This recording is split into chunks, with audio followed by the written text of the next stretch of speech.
All righty. Well, we look like we're heading towards a quorum, so I will start to kick it off here. So welcome and thank you for joining us today for Tailspin's webinar, The Creator's Perspective, Authoring Immersive Content with CoPilot Designer. I'm Nicole Bunzemeyer. I head up sales here at Tailspin, and I'm going to be your host today. And I am super excited to introduce you to my colleagues, Rachel Mueller. She is our lead narrative writer here at Tailspin, and she has also joined me on some previous webinars, so she might look like a familiar face. And new to us today is Jake Farago. He is also a narrative writer here at Tailspin, and so excited to have him participate. Our webinar is scheduled for 45 minutes, and today you're going to be able to hear Rachel and Jake share their insights, their experiences in designing and creating immersive simulations with CoPilot Designer. This is a really cool opportunity because they are been working side by side with our clients and our partners, and you're going to hear tips and tricks, best practices, and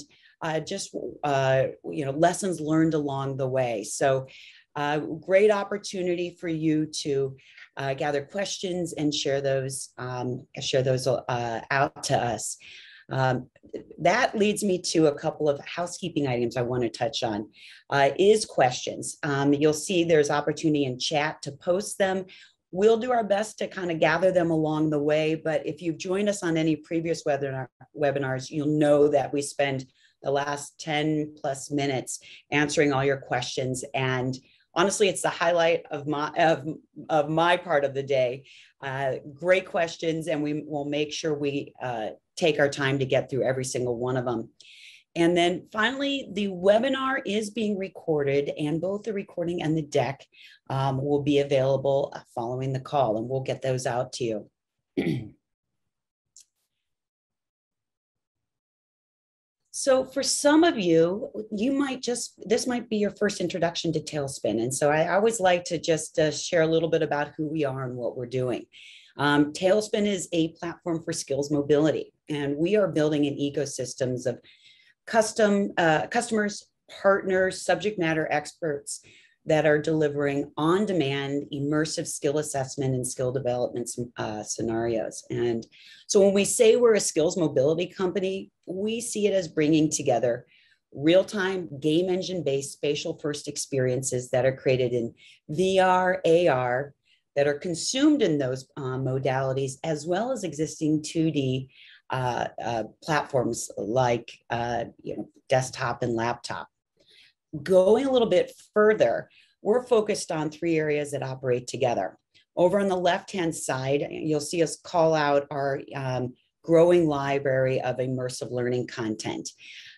These are experiences, skill-based experiences that Tailspin has created, or our partners, subject matter experts, or in some cases even our customers. And we're pulling this library together to give you one place to go to be able to access a wide variety of soft skills learning, immersive learning content.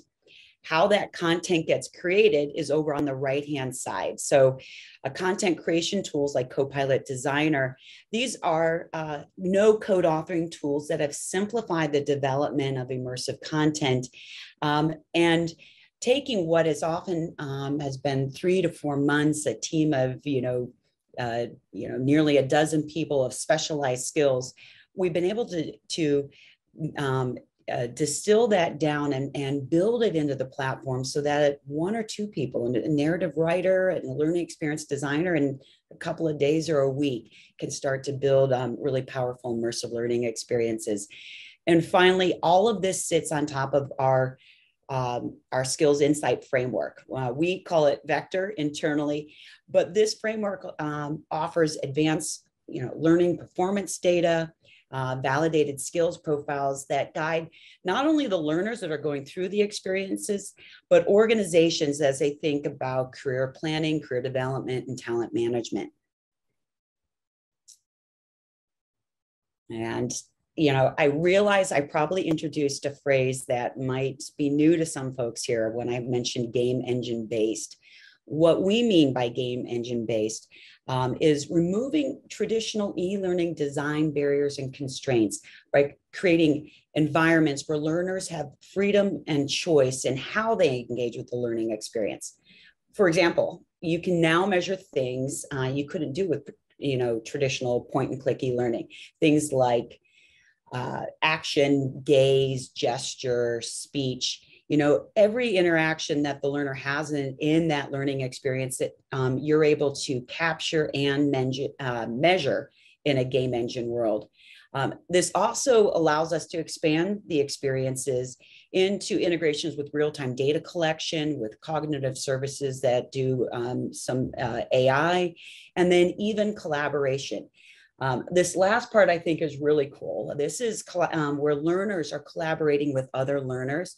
In the video game world, that's known as multiplayer, and it brings a whole new contextual learning experience to life, way more engaging, way more interactive than even what we're able to pull off on a Zoom call.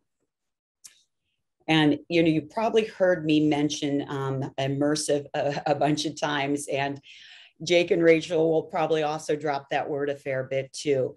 And while VR is really immersive and it blocks out distractions like, cell phones or children or colleagues or dogs, what we're seeing with 2D experiences where learners are experiencing that VR content on a desktop or a laptop, thanks to the emotional realism of the virtual humans and that high level of authenticity, the engagement is super high in these role play simulations. And Rachel will be talking a little bit more about how that happens further in the webinar. And so at this point, I would like to hand it over to the real stars here today, my colleagues, Rachel and Jake. So I'll pass the baton right now to Rachel, who's going to dive in and start to talk a little bit about her experiences in creating immersive training scenarios. Okay, Rachel, I'm handing it over. Thanks, Nicole. So I wanted to take some time to talk to you a little bit about CoPilot Designer, what exactly the term no-code authoring tool means, and how you can use it to effectively create immersive content, and sort of what we see the main advantages of that content being. Next slide, please.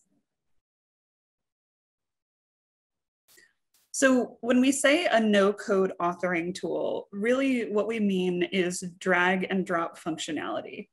For anybody who has used coding or pseudocoding, it can be in certain tools very easy to break an entire system by doing something as simple as dropping a parentheses. And as anyone who's had to hunt through lines of code to figure out where that happened knows, that can be very frustrating and time-consuming.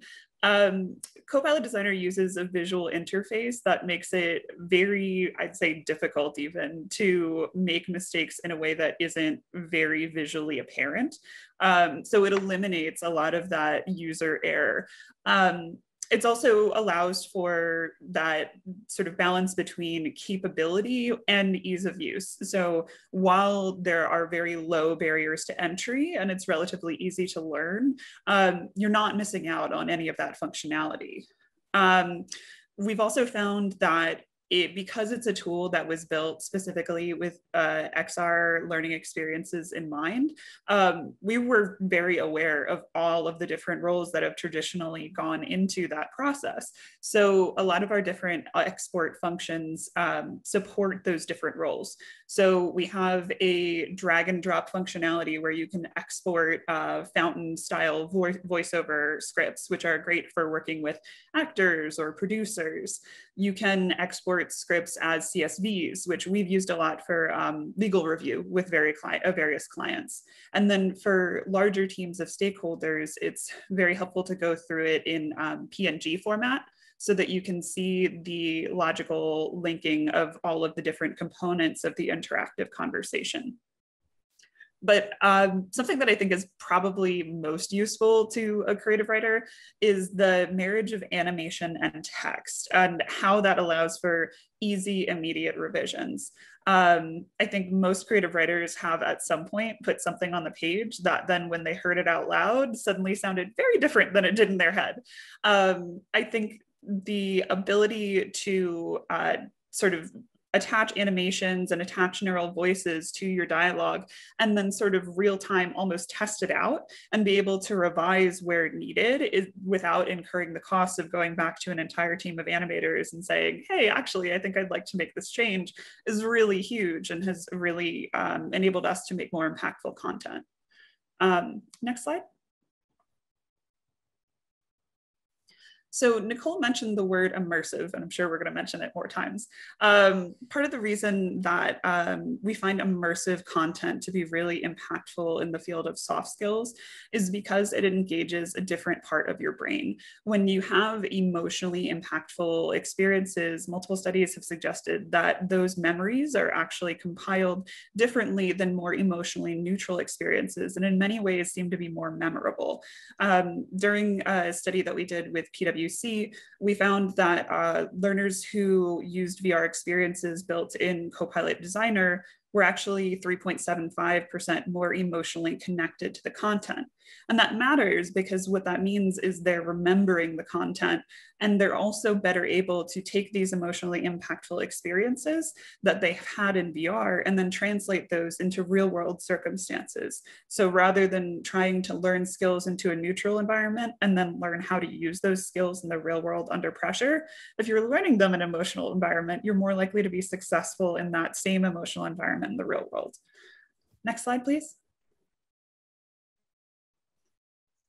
And now we actually wanted to learn a little bit more about you. So we have a poll question for you.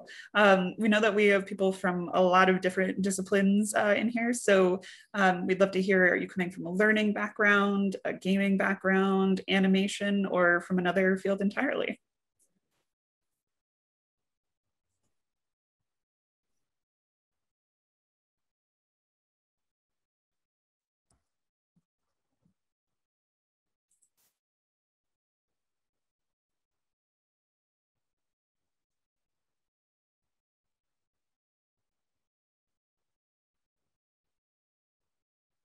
I'll give you just another minute to answer here.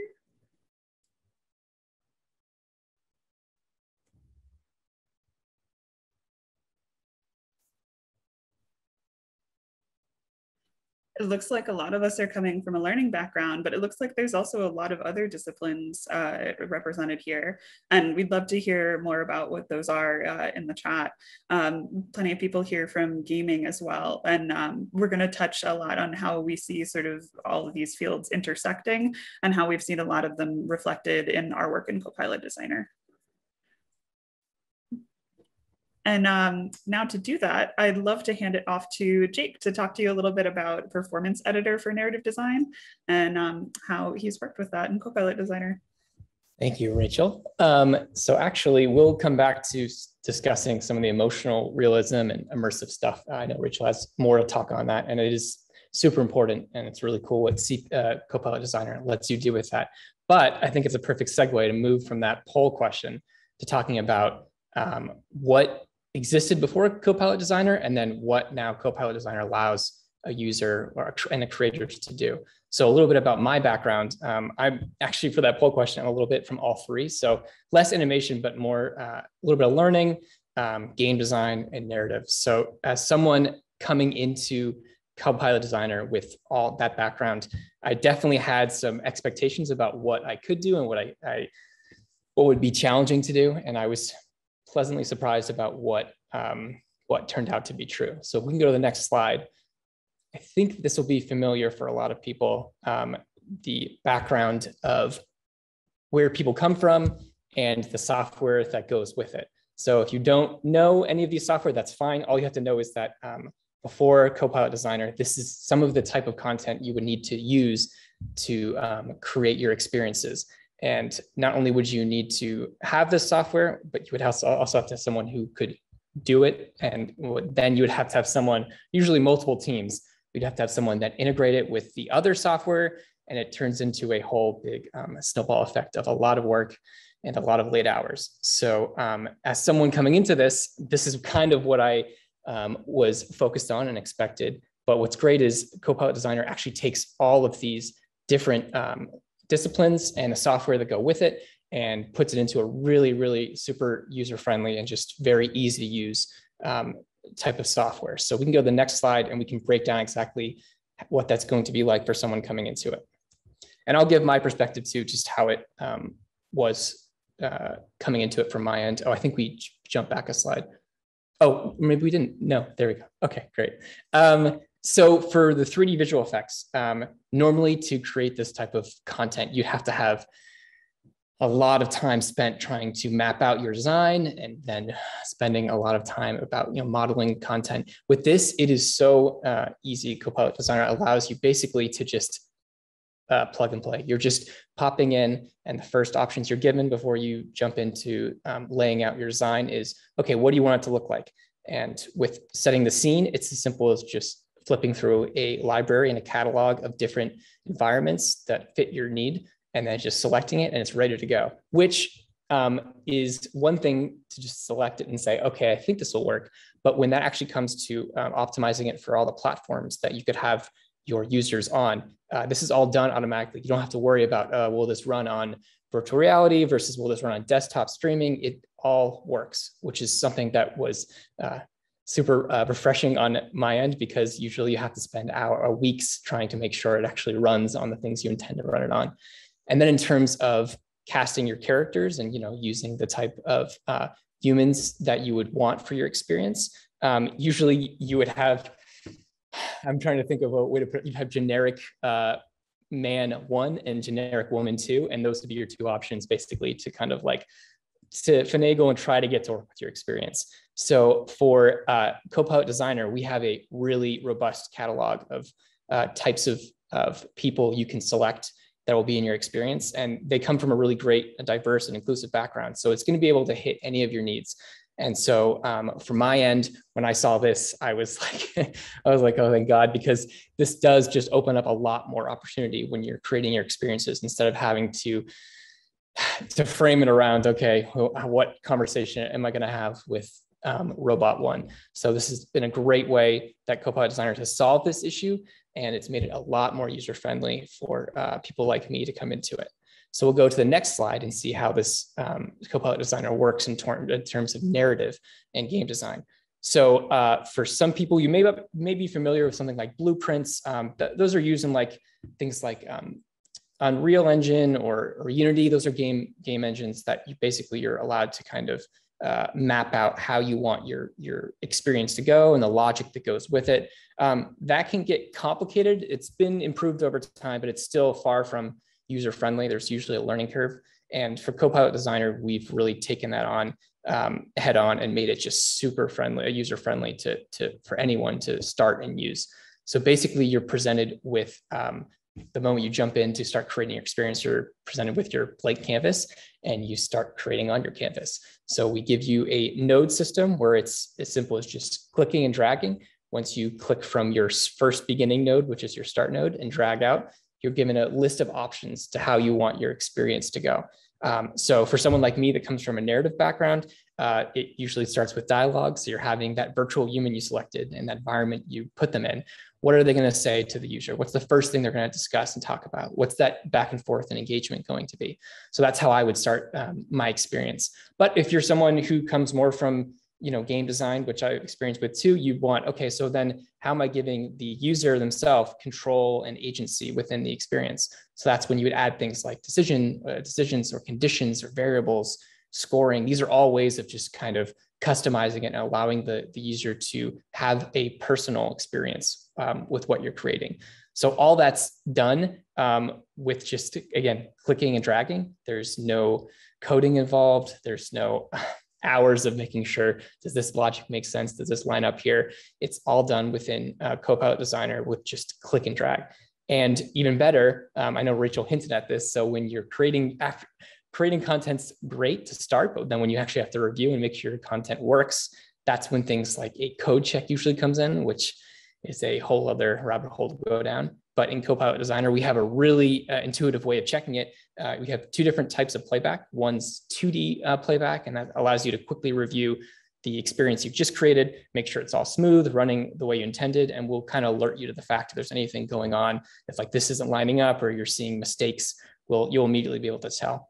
And then in terms of 3D playback, which we're about to go into a little bit more, that's where you're able to really see what it's going to look like exactly for your user. So it's a one-to-one. You'll see exactly what your user is going to be going through in the experience and making sure it represents what you intended to. So if we go to the next slide, this jumps into a little bit about animation and audio and video. And animation in a CoPilot Designer really can be its own, I think, webinar, because there's a lot of great tools for this, but I'll just breeze over it and say, basically, it gives you the ability to tailor your virtual humans that you've selected, their performance to exactly how you want them to engage with the user. So we have things where it's drag and drop. You take something like an emotion, like is the person, the virtual human you put into this experience, are they coming into it sad, or are they happy, or are they upset? That's just as simple as adding an emotion onto the track timeline, which should be familiar for anyone that's used something like iMovie or any kind of audio editing software. It's very similar to that. And then from there, you can start adding gestures and really add emotion to your performances, which is what we want when a user's going through the experience to feel like they're engaged. And then for other features that come with this for 3D playback, we have audio options. So we will create, or basically the software will create its own audio for you. It's synthesized text, which works really well. But if you really want to dig deeper and customize it and use your own audio, we give the ability to import your own or to record your own directly into CoPilot Designer. So again, another great way to start making this experience your own and not just a generic kind of vague template. It's something that's really unique to the learning that you're trying to create or the experience you're trying to create. And then the rest of this all breaks down. It's so similar to things like iMovie, but it takes it synthesizes the best of those and something like a timeline, scrubbing and reviewing your playback and making it super, like I keep saying user-friendly, but it really is. A CoPilot Designer is just meant to be pick up and go.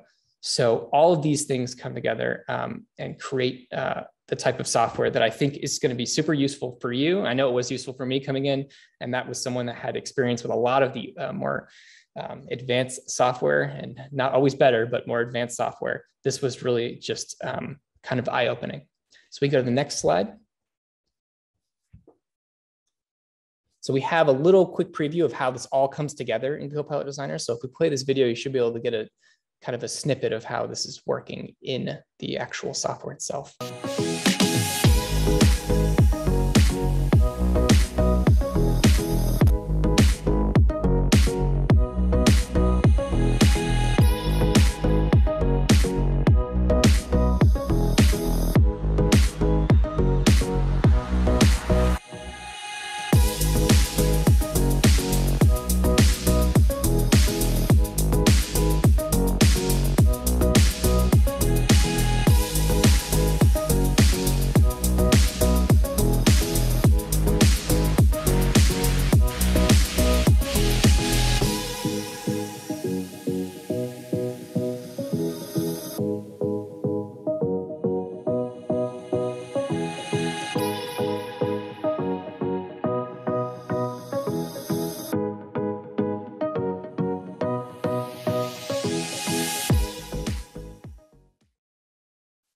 I feel like I should have been dancing to that. Like, yes, CoPilot Designer is so cool.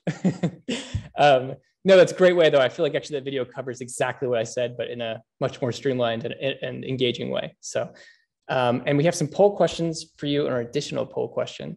What do you want the custom emotional content to improve?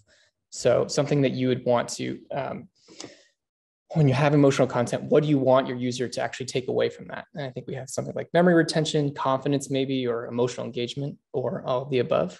So if you want to take a second to answer that, it'll be a perfect segue into our next section.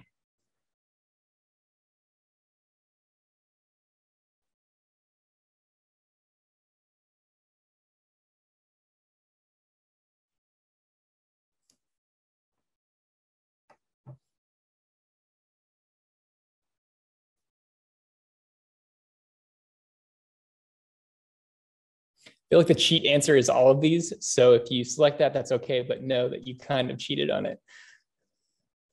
I think we'll probably wrap up soon on the poll. Yes, we have a lot of cheaters in the house. But no, it's so true. I think all this stuff is super important.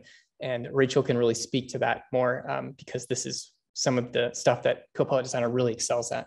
So Rachel, if you want to jump back into it. Absolutely. So I wanted to talk to you a little bit about, Jake talked about how CoPilot Designer kind of drew from the functionality of a lot of different software tools. And I wanted to talk about how that software tool sort of allowed us to draw from a lot of different disciplines in creating our interactive training, and talk to you a little bit about how we taken advantage of that opportunity and what we sort of learned in the process. So spoiler alert, we find that interactive training really help improve all of the above in the poll. It really helps improve engagement, confidence, memory retention. And the studies that we've done on our training has really bared those facts out. We find that coming from sort of a gaming background, as anyone who's dabbled in game design or considers themselves a gamer, myself, you'll be familiar with the terms flow and fiero. Flow, for those who aren't familiar, is the state in which you're sort of so absorbed in an activity that nothing else seems to matter. It's when you're on your Steam account and you suddenly look up and it's 5 hours later and you have no idea where the time went. It's that level of sort of absorption and engagement. Fiero is that sense of exultation when you triumph over something that has been really difficult, when you finally beat that, next level, when you unlock that high score, when you get that extra gear. That sense of exultation is behind that, like, oh yes, feeling. We see that coming into CoPilot Designer, and I'm going to talk about this a little bit later, in both the engagement in the characters and the story, and then also in the scoring aspect of being able to quantify these interactions in a way that is motivating you to beat your score, to improve, to level up your skills in the real world by practicing them in this virtual world. We also find that coming from a storytelling background, also drives that emotional engagement. So I touched earlier on how sort of emotional memory and cognitive memory are processed in different but interrelated parts of the brain and can really serve to reinforce one another. So by having that sort of emotional content, you're driving improved memory retention. And then we've also found that by building in sort of this sense of agency, you're actually allowing the user to exercise their curiosity about the narrative and about the character and about the situation, wanting to learn more, wanting to get those little snippets. So when your users are talking to one another after and somebody says, oh, I heard character X talk about this entire dramatic story, wasn't that cool? And somebody says, oh, I didn't get to that point. Like, now I want to know. That kind of sense of being able to impact the story and having a sense that their choices matter within the training, that really drives them towards that sense of engagement, which is that flow. And then also scoring wise drives them towards that sense of triumph and exultation. When you unlock that new story, when you find out more, when you manage to get the character to do what you want them to do, then you get that sense of sort of triumph. And both of these sort of are drawn together under the umbrella of learning, because CoPilot Designer is a learning first tool. We want to emphasize really that interactive training is about engagement, and there are so many ways to drive that. And that's kind of the secret sauce. Next slide, and I'd love to talk to you about sort of 2 features that really lead into that. So CoPilot Designer brings together a lot of different disciplines And something we've found to be true is it allows people who come from different backgrounds to almost speak the same language. So obviously, I'm coming really from a strongly narrative background, but it's enabled sort of closer communication with animators and our learning experience designers and our developers to be able to look at a system and say, hey, you know, on this interaction within this node, we think that this score should be assigned here. And I feel like it's really more about this skill because of this dialogue. And it just kind of enables this easier communication and collaboration. So it's helping sort of the experience itself by drawing from all of these different disciplines, but we've also found that it's helped us as a team to connect to each other through sort of this shared language of interactive training. Next slide. So getting back to that idea of sort of gaming and storytelling, I wanted to talk to you a little bit about two features in CoPilot Designer that we've used to great effect in our training, and how those specific nodes really connect to those two disciplines. Next slide. So I touched earlier on scoring, and off to the right here, the scoring screen should look really familiar for anyone who's played an online game. CoPilot Designer draws on our soft skills ontology to allow you to score individual interactions on various soft skills that you see being exercised. This serves sort of a dual purpose. From an administrator side, it's great to be able to quantify experiences that before were maybe somewhat amorphous. I mean, soft skills, people talk about that a lot. But it's within CoPilot Designer and within these interactive experiences, you're able to almost sit alongside a user and be able to see the choices they made and see what observable behaviors they demonstrated in that moment and how that connects to the specific skills you're trying to teach. And then from the user side, it creates that sense of sort of desire to improve. You know, you can see literally, here's what scores you were strongest in, and here's maybe some areas where you need improvement. So when you play through again, suddenly that's where you're focused and you have that desire and drive to improve because you can see literally choice by choice where that happened.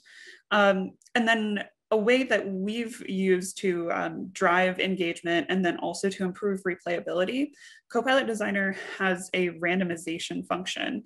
And we found that to be especially helpful in allowing the user to see fresh content when they play through a system again. It comes to mind, we worked with a client where they needed a system that was highly replayable. So at various points in the conversation, we changed the story slightly. So if a user played through once, they might hear about a character having a terrible day because they lost a pet. In another instance, they might have been horribly betrayed by a friend. And in all instances, they were exercising the same skills. You were trying to be empathetic, you were trying to find out more about the character's day, but for the user, it gave them this sort of new novel story. So you didn't feel like you were just memorizing answers and going through sort of the exact same experience every time. It also encourages them to apply skills in an organic context. So we're looking at skill mastery instead of rote memorization. And that really gets back to that idea of storytelling and the curiosity driving you through the narrative. So while you have agency, you still feel like you're getting this fresh new experience. Next slide. And I wanted to hand it back over to Nicole to talk to you a little bit about how this has impacted various sectors of the market. Awesome. Thank you, Rachel. And thank you too, Jake. So yes, we're working with a variety of organizations. We've got a number of partners, educational agencies, like skill development, trade association agencies, and direct customers that all have very different use cases, of course, all in the soft skills framework.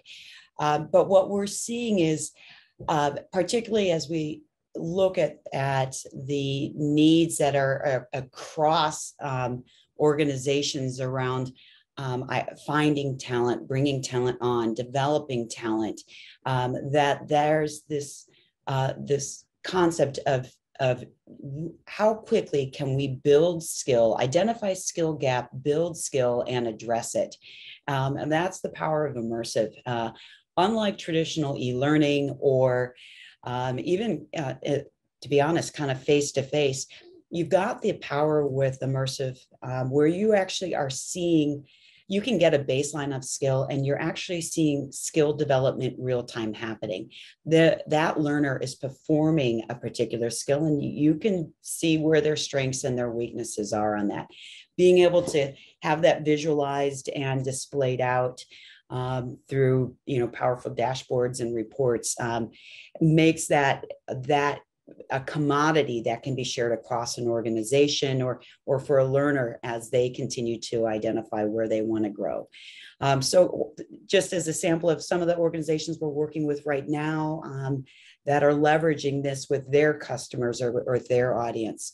I do want to just also share, we talked a lot about what it's like to get hands-on and looking at this audience. If there is an interest to experience CoPilot Designer yourself, we've got trials. Just reach out. You can reach out to myself or Rachel or Jake, or quite honestly, on our website too at learn more at Tailspin, and we'll hook you up with trial access. Do it. It's fun. It's definitely worth. Thanks, Jake. We have some questions. Would love to transition over to that. I noticed some ones getting posted in chat to the hosts and panelists. I'll start there, and then we've got some ones that have been added to the QA. So please feel free to get those over. And the first one was Alex had a question around just confirming that CoPilot Designer can handle animation of characters automatically. And yes, that's Jake had spent some time talking about how that performance editor, we've taken all the magic of multiple individuals that have come together in the past, animators and Unity developers, et cetera, and we baked that into the platform. So it really is a drag and drop, much like iMovie, to be able to dial up, dial down, or create the performances of the virtual humans there. So that's part of it. Also, there were some questions around importing virtual humans and environments. And as you saw, we do have a growing library of virtual humans environments already in the platform. We're adding new ones on with each release. We have releases a minimum of once a month.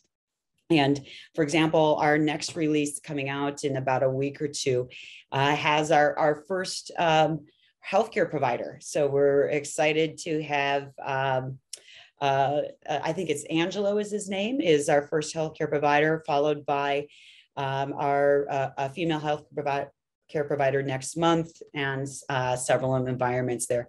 So we're building out both depth and breadth, but also looking at kind of vertical needs there. And then there was a question around, can you import custom humans from MetaHuman? At this point, we don't have a way to ingest outside of like customer generated MetaHumans. We're working on what that SDK looks like. Right now, it would be a partnership between Tailspin and our customers that are looking for a specific virtual human or environment to do so. Scrolling through here, does this work with mocap, motion capture? I'm gonna lean on Rachel and Jake on this one here. Just make sure that I've got a answering it correctly. Either of you want to jump in on that? Yeah, you can. There's multiple options to import voice files, but there is currently no option to import motion capture.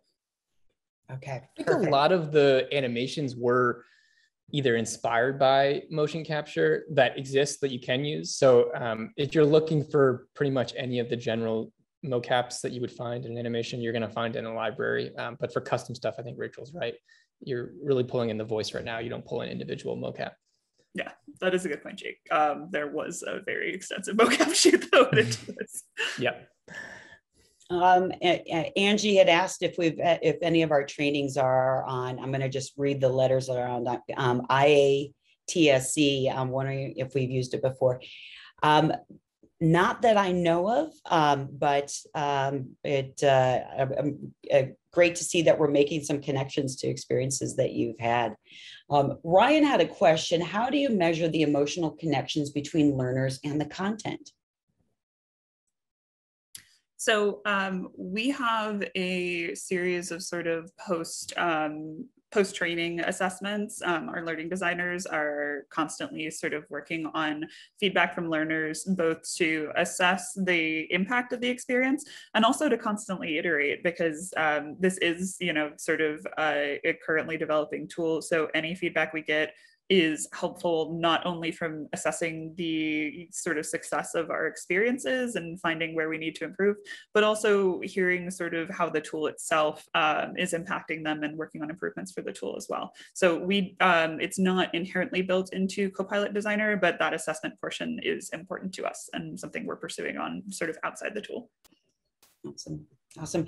Ryan had another great question around, can CoPilot design exports, are they compatible with other design software? I can take that.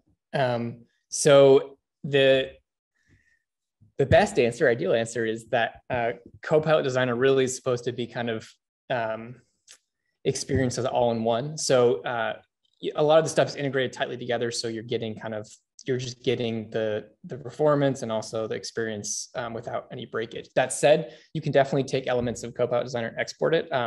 We have options for exporting your flow, your layout in PNG, or you can export it, I think Rachel mentioned, in script format. So you could have that in that, or CSV, I think, as well. You can also export the whole logic in JSON. So if you need something like a backend or someone to look through the code, you have that as well. And then I believe in addition to that, there is, which we haven't really touched on a lot in this specific webinar, but the data that you're actually, or the users actually accumulating through the experience, that's something that is being reported to Tailspin app and Tailspin dashboard, which has its own suite of kind of export tools. So you can pull that data and then export it to different types of formats, or for whatever needs you need, that you would have for that. Awesome. Thanks for that, Jake. Joe had asked, I'm wondering how the intended audiences consume the content. Do they need to use CoPilot Designer to watch the content? I can jump in on this one. So CoPilot Designer is actually more of the authoring tool, and their learners or the audience has the ability to consume the created content either through a desktop streaming, so that would be a link, or through in headset using Tailspin app. And so the content that's created in CoPilot Designer is pushed out to the app that's on the headset, and the learner will launch it from there. Anything you want to add to that, Jake or Rachel? No, I think that pretty much covered it. I'll just only say it is very impressive. I think people don't understand some of the tech backend for how hard it is to have something that works on desktop or on multiple types of desktop and also work in VR. I mean, the limitations of those different platforms are very different, but what is great is that that's all taken care of on CoPilot Designer side. So you don't have to worry again about what works on a desktop, if it's going to work inside my headset. It's if you see it in one, if you see it in the other. So that's really something that's impressive. And I don't think if we do our job right, which we do, that you don't really notice because it just works. And Michelle has a great question here. Are there options for ADA accessibility? For example, captions, tabbing, alt tags, and screen reader friendly? Yes, I know right now it's on our roadmap to incorporate, we call it like a hints feature that will have ADA compliant captioning. Right now, our only options for text on screen are pop-up boxes, which give the user some visual information, but that is very much on our roadmap. So coming to a theater near you soon. A follow-on question along that is also around localization, and great news. We've just localized from a learner perspective what they see and read and experience and speak, I should say, in German is our first language, and then following after that are other kind of Latin-based, like Spanish, I believe, is next up on the list too. So kind of adding on to that. Ryan had a good question here around how does the soft skills ontology work when the learner is in the middle of running the system? So right now we have backend scoring that, like Jake, I think, touched on, tracks that information live in Tailspin app and then records it in the admin platform. So you'll be able to view sort of completion information, time in training, number of times in training, and then also see a breakdown of interaction by interaction skill points possible and what skill points were actually achieved. We obviously, per every single training, do not assess 72 soft skills. That would be a little overwhelming for everybody. But for the particular skills that are identified as being part of that training, we'll assess sort of the user's actions within each decision point and how those reflect the sort of success or failure of demonstrating that particular skill. And then on the user side, they'll be able to see it within the application. We have detailed scoring screens with the option for feedback to the user on sort of an individualized basis, like here's what went right, here's what went not so great, here's some areas for improvement. But we don't currently track that during the experience, or not track, display that during the experience itself. It's more towards the end, and that was a conscious choice, just because VR itself can be very sort of visually intense, and I think there was a desire to preserve some of that immersion, although that's still sort of, like I said, it's a tool in development, so remains to be seen. Awesome. Well, we are 2 minutes over, so thank you everybody for staying.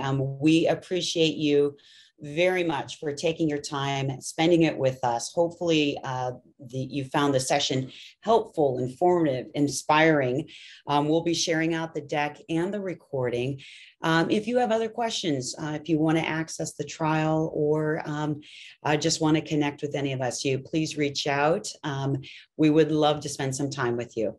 So with that, go forth, prosper, and have a wonderful day.